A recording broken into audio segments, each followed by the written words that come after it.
place you go, a thing you feel. The embrace you long for when you're gone, and a warmth only found here. It can be landscape on which life's toughest lessons are learned. Oh, goodness! Or the story of legends first told. Here it is, a win for the ages.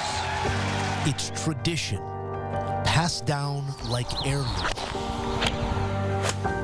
Each year, its meaning deepens. Arnold Palmer is the Masters champion. Yes, sir! As grand as it gets. Unbelievable by Mickelson. The return to glory. He's been holding back the emotion until now. Memories live inside these walls, a foundation only shaken by the roars that fill its unmistakable air. In your life have you seen anything like that? What a finish here at Augusta. The road always leads back to you. Welcome home They're the familiar scene that never gets old. to the Masters. It is one of the best weeks of the year. For more on that, let's welcome in Greg Ducharme, Patrick McDonald. Patrick actually in Augusta. So let's turn to Masters champ now twice. He could become the fourth player in history to win back-to-back Masters tournaments. Scottie Scheffler, who we saw highlighted in that video, though. Patrick, I mean, at this point, like, why bet against Scottie Scheffler? Well, I would say it's very difficult to defend at the Masters. There's a lot of extracurriculars going on. He's got to answer some questions from the press. He has to host the Champions Dinner tonight, actually, with the new ravioli on the menu that we were watching beforehand. And I think when you look at the list of those three past champions to successfully defend, Jack, Nick, and Tiger, Scottie's name kind of fits perfectly among them. I mean, all-time greats do stuff that you don't expect, that you've never seen before. And it seems like Scheffler, at least these last 3 years, is currently on that trajectory. So a lot has been made of this slow start almost to his 2025 coming off that ravioli injury. But you got to remember, his last start was only number 6 on the year. His first win in 2024 came in his 6th start as well at the Arnold Palmer Invitational. It seems like he's on the same cadence. Seems like he's on that same trajectory. And as we know, this guy loves Augusta National. He's the best course manager in the game. He's the best strategist as well. In the full game, the tee to green, the putting, all seems to coming around at the exact right time. But it's just hard around this place to go back to back, given the field depth and given how in major championship golf, especially at Augusta National, one bad bounce here or there can kind of ruin your chances. Since you did mention the word ravioli twice, and maybe people are watching this and they only tune in for the Masters or the majors or something like that, to educate you, back around Christmas time, Scottie Scheffler, he did injure his hand, as Patrick talked about, because, and I don't know if any wine was consumed prior to this, one may think, was deciding to roll out some ravioli dough with a wine glass, cut his hand, and so lo and behold, he puts it on the menu for the Masters dinner tonight. He was asked about it earlier today. So obviously the clear highlight of the Champions Dinner menu is the raviolis. I'm just curious, you know, are you guys going to have any kind of fun make your own ravioli station, or maybe sharing any tips on ravioli making? You know, in terms of if I was trying to take out the competition, I would definitely do a demonstration, something along those lines. But yeah, hopefully avoid the injuries. You know, maybe they'll cut up my steak for me. I won't have to use a knife or anything like that. We'll see. Greg, what do you think about that? Give us your thoughts on the raviolis and then also Scottie Scheffler heading into 2025 at Augusta. Well, look, as Patrick mentioned, it is a very difficult thing to defend a Masters title. But maybe you eliminate some of the competition and things get a little easier. So that's a creative way. I've never heard of anybody doing it that way before. But the fortunate news is I don't think Scottie Scheffler has to go to those kind of tactics because his game really is trending in the right direction. Patrick mentioned a number of these things that we've seen so far. And while it has been quote-unquote slow start for Scottie Scheffler. He still comes into this tournament third in strokes gained tee to green, which is a critical stat here at Augusta National. He's second in scoring average. These are better numbers in many categories, better numbers than he had in 2022 when he entered the Masters and won. So I think Scottie is in a really good place with his game. The big question is, this is the first time we've really seen this in his career where he was struggling with a specific miss. And that's been a pull to the left. It seems that's on the way out. And as that miss in his full swing starts to leave his game, all of a sudden those other attributes that Patrick wisely mentioned, like his course strategy, his course management, his decision making, his discipline, those things come into play. And over the course of 4 rounds, he gets very difficult to beat when he has control of his golf ball. Scottie Scheffler is the betting favorite to win this, but the guy who's right behind him, and this may be the year he very well does it. We're talking about Rory McIlroy. He's been going after that career Grand Slam for a while now. The last time he won a major was back in 2014. He needs the Masters to complete it. Patrick, I'll start with you on this because Rory has been absolutely phenomenal heading into this tournament. He has been, and I think it's really that well-rounded nature of his golf game that Greg and I have discussed ad nauseum. It wasn't that Rory McIlroy was a one-trick pony, but he really thrived on golf courses that put the driver in his hand consistently. And you look at the golf courses where he's won so far this year, Pebble Beach, he does not need to do that. TPC Sawgrass, it felt like he won almost with his B+, A- game. Did not really have everything going in the right direction, but still was able to win in the deepest field on the PGA Tour this season. So I think that well-rounded nature, the flighted iron shots, you've heard it all, the softer golf ball, all that is great. But I kind of look back to that Players' Championship performance, and I think he can draw a lot of confidence from that, knowing that he did not have his best game and still won, because there's going to be a lull there in this tournament at some point where Rory McIlroy does not have his best game. And over this past decade, those lulls have completely taken him out of the tournament. And I think this year, with all the changes he's made to his golf swing, in the golf bag as well, having that ability to keep himself in the golf tournament when he doesn't have his A game is crucial to giving himself a chance into Friday, into Saturday, and God forbid into Sunday, because we haven't really seen Rory get out of Thursday all too often as of late. And Patrick, I think you bring up some really good points, especially that scoring average in the early goings of this tournament.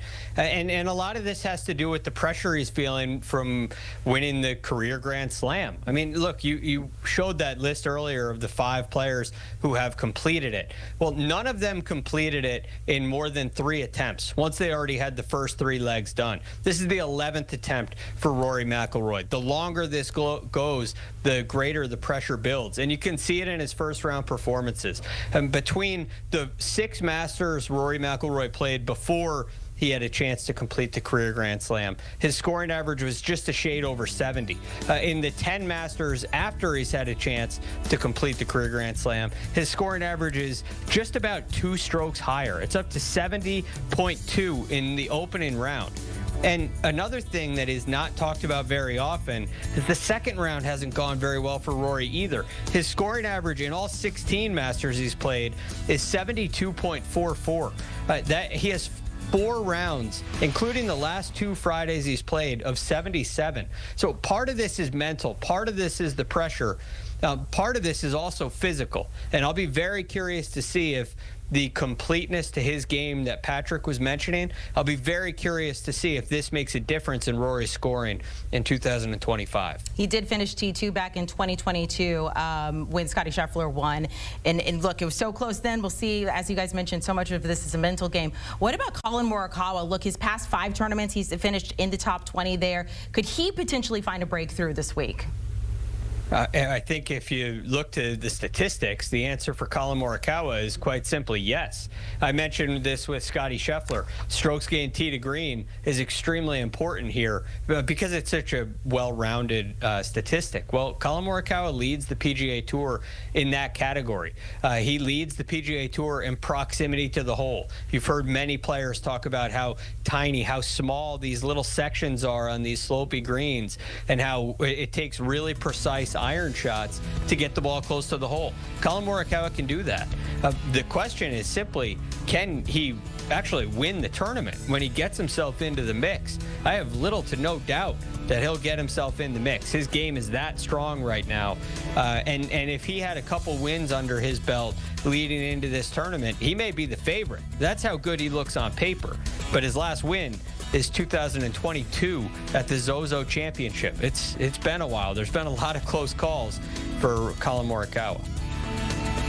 It's a fair question, Greg, and unfortunately he ran into that buzzsaw that is top 10 player in the world, Russell Henley, at the Arnold Palmer Invitational. I don't know if anyone could have beaten Russell Henley that Sunday at Bay Hill. But like you mentioned, the thing with Collin Morikawa that's going his way is the last 5 Masters, you look at them, 4 of the champions have simply been the best player in the world at that moment. And despite Rory McIlroy having 2 wins, despite Scottie Scheffler in this run he's going on, so far in 2025, statistically, Collin Morikawa is the best player in the world. And so if that trend kind of continues, he should be your Masters champion. But like Greg alluded to, the final round scoring has not been good while in contention. It seems like there's always been that crucial 5-footer, like at the Memorial against Scottie Scheffler, or like early in the round against Hideki Matsuyama at the Century, that he just doesn't convert. And with, or kind of like Rory McIlroy with the career Grand Slam, the longer this drought goes, the longer Collin Morikawa is going to think about it. The longer Collin Morikawa has to answer questions from the press about it, like he did this afternoon, and the longer he's going to get annoyed about it. So it's a very difficult spot, I think, for him to come into and break a 500-day losing drought. It just doesn't seem plausible that that is going to come to an end at Augusta National. But let's remember, he's a 2-time major champion. He's halfway through the career Grand Slam. He's playing the best golf in the world. So crazier things have happened, and he is one of the rightful favorites. Both of you guys talking about just how much of a mental game it is there at Augusta. And I was just reading about Rory McIlroy turning to Bridgerton and John Grisham to find some distraction. So I think take a page out of Rory's. But guys, we appreciate it. We'll talk to you as the week rolls along as we get closer to the Masters. April 12th and 13th, you can find expanded coverage from 12 until 2 Eastern, and then over the weekend from 2 until 7. Watch it on CBS or stream it on Paramount Plus. All right, so we've already talked about the storylines coming out of Augusta, and now we gotta try and make some money. We're gonna get some picks, some DFS angle picks as well, with Sia Nejad coming up and M² on the other side. Back here on CBS Sports HQ, it is the tradition like any other, the Masters, and now we get to bet on the tradition like any other, making you some money there at Augusta. The odds to win, of course, Scottie Scheffler. He is the betting favorite. He has won it twice in the past 3 years and would become the 4th player ever to win back-to-back. But is there value on Scottie Scheffler? Can we find a way? And then, of course, we're all waiting for Rory McIlroy. Can he complete the career Grand Slam? What is Rory going to do as well? And is there value there? So let's welcome in our betting experts, Sia Nejad and Mike McClure. A little factoid that Amanda Guerra found here is that women betting on the Masters has gone up by 161%. We'd love to hear it. Let's go. Making money, losing money. Let's go. All right, let's start with the biggest thing, though, gentlemen. Pick to win, M². Kick us off. I like Bryson DeChambeau 20-1. I think this is a spot that you have to look at Bryson because he doesn't play on the tour anymore, and I think he's kind of out of sight, out of mind. But I firmly believe he should be a top 3 or 4 golfer in this field, and he's not priced that way. I made this price point plus 1,700. You look at Bryson, we always know that he's long off the tee. Number 1 in distance, number 2 in total strokes gained when you blend everything, and 2nd tee to green only to Collin Morikawa. I think this is a spot where we're just sleeping on Bryson's upside and his ability to big game hunt. Give me Bryson here plus 2,000. And I think we're sleeping on Collin Morikawa. I like the Bryson pick, but we've got Collin Morikawa at plus 1,600, plus 1,800. If you wait around, maybe you'll get that number. But this guy's been really good at the Masters. T3, T10, 5th, and T18 over his last 4 Masters. And he's only played in 5. The recent form is good. We just heard from Patrick McDonald how Russell Henley kind of mowed him down at the end there, but he probably should have won the API as well. Listen, you can take him in the without Scottie market if you want, or the without Scottie and Roy market, but I think Collin Morikawa can close. I know that's not exactly conventional wisdom, but at plus 1,600, I'm going to take it. Yeah, we see it there. Scottie, then Rory, Jon Rahm at 14-1, and then Collin Morikawa at 16-1. Let's talk about DFS good buys. You both have found some golfers that have some solid value. So, Sia, who do you have? Well, I'm going to start with a couple of ball strikers that have good long iron play, Jacqueline. And you know, speaking of fantasy. I assume you're wearing that F because it stands for fantasy, for daily fantasy. A couple of guys down the board, Lucas Glover and J.J. Spawn, good with the long irons. They have experience here, and the experience is actually good here at Augusta, and they're really cheap. You can fit them in your lineup, and you can fit some studs like Scotty or Colin or Rory or Ludwig, whoever you want. I like both of those guys because they've got the complete game, and they've shown up at Augusta before. I love that, Sia, particularly J.J. Spawn. I'm going to continue my theme, though, of out of sight, out of mind. I'm going to look at Patrick Reed and Tyrrell Hatton. Both of these guys profile very well and have found some success, mid-range success really, around Augusta National.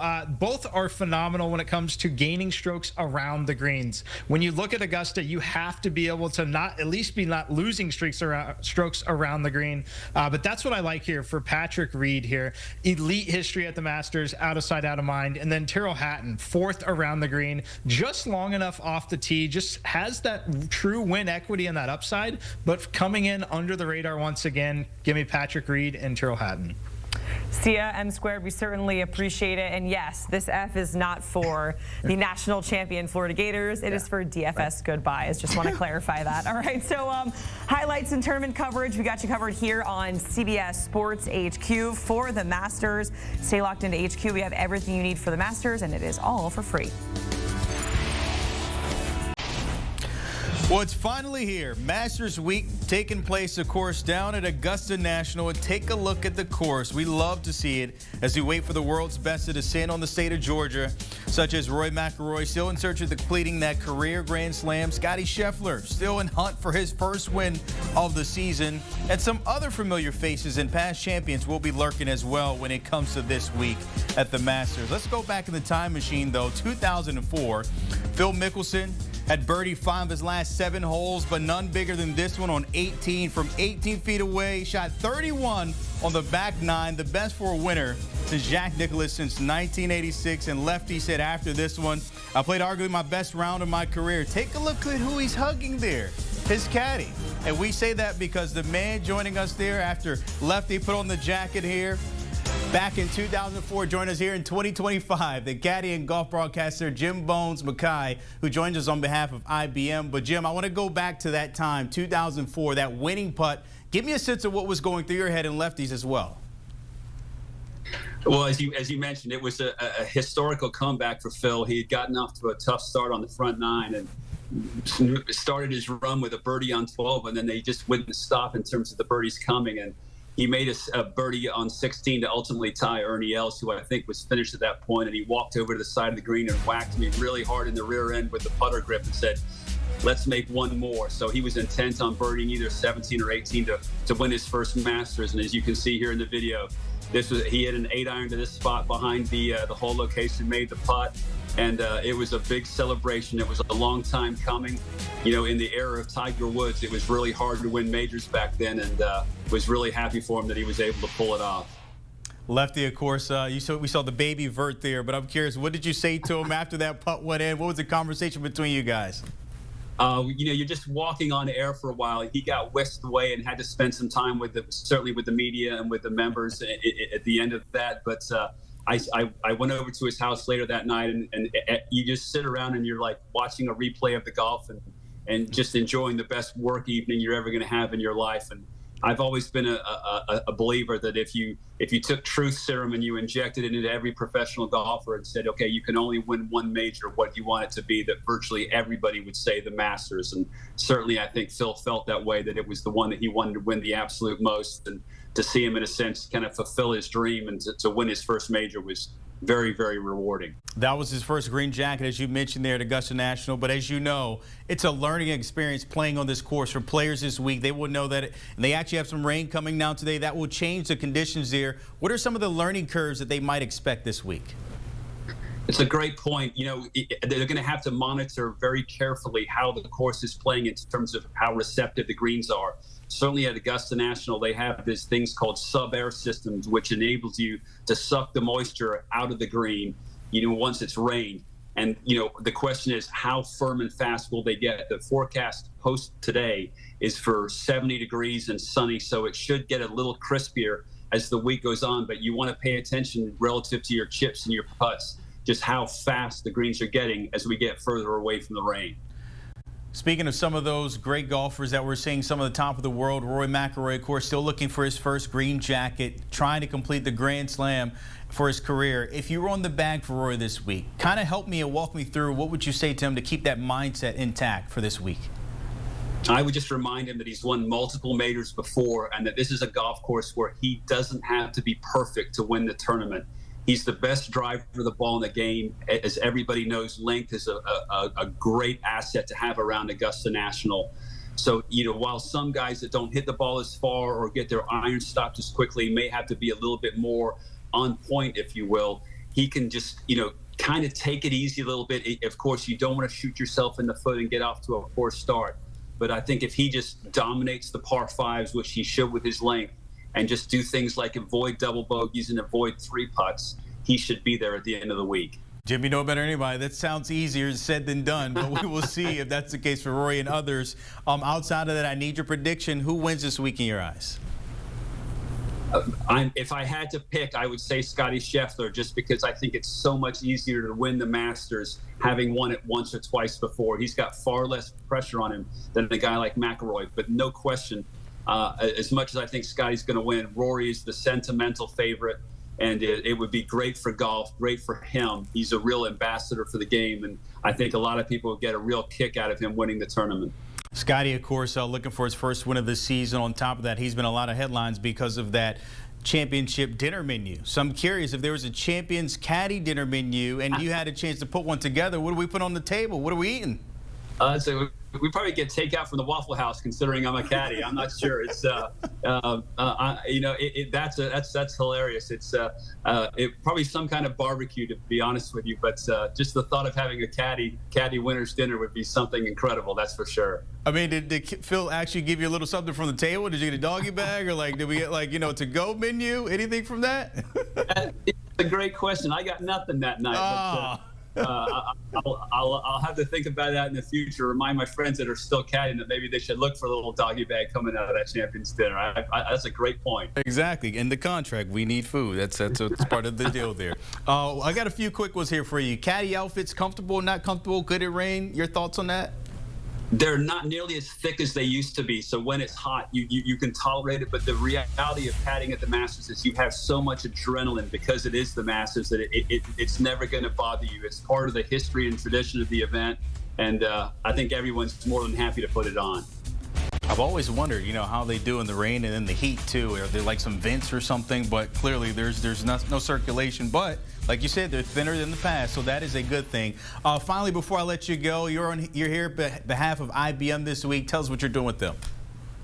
Well, IBM has gone through this process called Enhanced Hole Insights. It's available on Masters.com and on the Masters Insight, and it's an amazing thing where they've basically taken 9 years of data, 180,000 shots, and they're able to compare a shot that's just hit to this incredible database instantaneously. So it gives the fan experience, it enhances the fan experience to the degree where you can see exactly what's going on, compare it to what's happened in the past, and know that if you're playing from that front bunker on 12 to a back right hole location, you've got about a 69% chance of not getting the ball up and down, or that you can attack a pin on the front right of the 7th hole. You're almost ahead of the game in terms of what's going on within the Masters, and it's an incredible thing. It helps the caddies and the players. They can actually utilize this before the rounds to see what's going on out there in terms of the way the golf course is playing.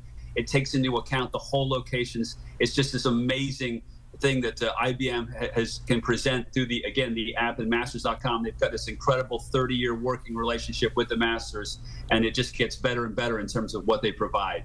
Sounds like something you need to stick in the bag if you're caddying for somebody and just peek at the iPad a couple times, just a couple looks. Amen to that, yeah. All right, appreciate it. Jim Bowles, Mackay, appreciate your time. Getting us ready for the Masters, my friend. Thank you for everything. And, of course, that moment with Phil Mickelson back in 2004. Take care. Don't forget, we're not done with Masters coverage this week. Mornings at the Masters, you can catch that starting Wednesday, April 9th, all the way through Sunday, that final round on YouTube as well daily. As I mentioned there, of course, we are all thing Augusta starting now.